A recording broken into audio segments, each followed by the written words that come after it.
Welcome, everybody. In a growing number of ways, we are stuck in a loop that increasingly resembles 20th century authoritarians. You know, Ruth Ben-Ghiat has written about this extensively. We recently interviewed her.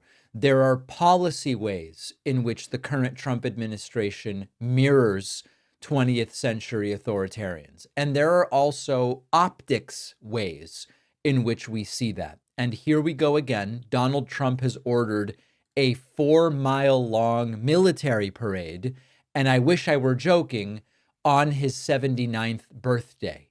This is not Independence Day. It's not Veterans Day. It's certainly not, a wartime victory celebration. It's Trump's birthday.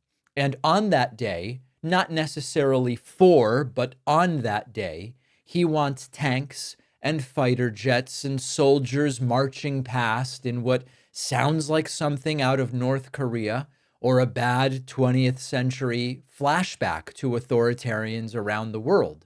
The date he picked, June 14th, happens to also be the 250th anniversary of the US Army. Convenient excuse, right? But make no mistake, because everything for Trump is about Donald Trump. Let's talk money. Remember when Donald Trump promised to balance the budget during his first term. Not only did that not happen, but now he is back demanding taxpayer money for what is essentially a vanity project of no real substance. Military parades are very expensive. The last time he tried this, the price tag was estimated at $92 million before it was scrapped.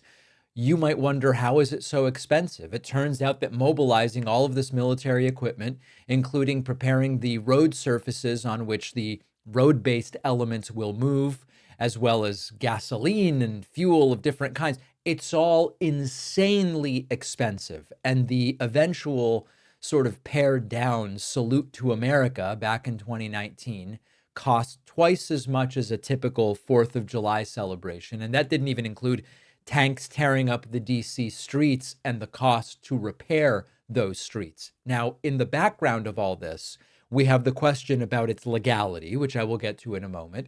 But we also have, remember, there were some who said, I think Trump is going to pare down military spending. In conjunction with the request for this parade, we see that Donald Trump is now moving forward on the biggest military budget in American history, not exactly paring down military spending. Now let's talk about the legality. This probably isn't legal. The Department of Defense doesn't approve parades just because someone's feeling festive on their birthday. These are meant for formal military occasions, not to satisfy a presidential ego of the size of Trump's very small hands, but very large ego for Trump. But of course, the DOD is now filled with Trump loyalists, and Congress is a mix of enablers and cowards. The guardrails aren't gone, but they've stopped working. And so, as we've been saying increasingly over the last few weeks, something being against the law, it's like if a tree falls in the woods and there's no one around to hear it, you know that one? If something's against the law, but no one enforces the law, does it really matter? Now, one other thing you won't hear from MAGA media is that, speaking of Trump's 79th birthday, Donald Trump is older now than Joe Biden was when he took office in 2021. Remember all of that Biden's too old rhetoric? It's gone. You don't hear anything about that. Doesn't apply when it's their guy, and Trump turns 79 years old in June. The cries about him being too old, there are none. And you'll see in the next segment that he's not exactly at his cognitive peak. So what do we have here?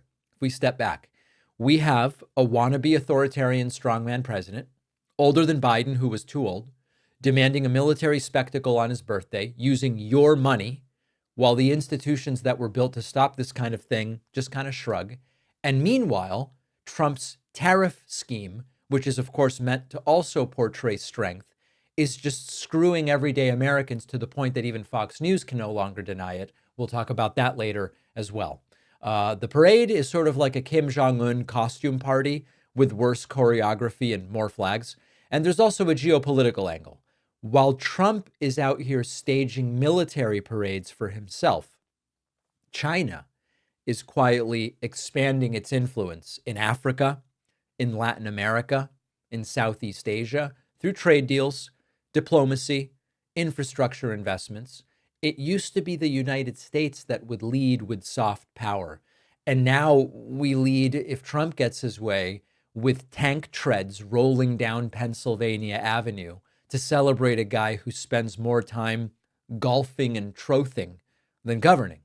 Every dollar spent on this parade is a dollar not spent rebuilding global trust that Trump has torched in the first, 30, 60, 70 something days or something like that of his second term.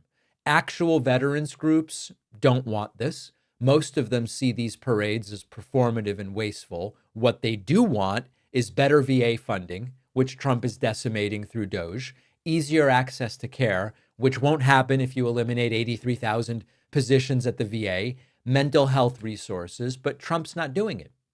He's not showing up for veterans. He's showing off instead. And it's not about honoring troops. It's about forcing them to honor Trump. What's terrifying here isn't just the narcissism. It's that he might actually get away with it this time. The rules that used to stop this kind of thing are gone or ignored and or rewritten, I guess I should add as well. We've got a DOD that now answers more to loyalty tests than to the Constitution, and a Congress that's just too afraid of mean tweets to assert even the most basic control over appropriations. If Trump wants to, waste millions to feel like a dictator for a day, I don't know that there's anyone who's going to stop him. After researching, writing, refining, The Echo Machine, my book, is finally out. This is not just a book about how American politics got so broken. It's also about what's happening right now and what we can still do to stop things from getting worse. Trump's been back in power. The results have been even more catastrophic than many feared, with targeting of political opponents and gutting democratic institutions, laying the groundwork to even further consolidate power. But the thing is that none of this is inevitable. The same forces that brought us here can be countered if we understand how they work and what to do about them. And that's what the Echo Machine is all about. Some say that without corporate media backing, books like this can't succeed. I think we can prove them wrong. You can get the Echo Machine right now at davidpakman.com/echo on Amazon, Barnes & Noble, Audible, Kindle, or by calling any local bookstore and asking them to order it. This book is more important than ever. If you care about what happens next, and I do, check out The Echo Machine today at davidpakman.com/echo.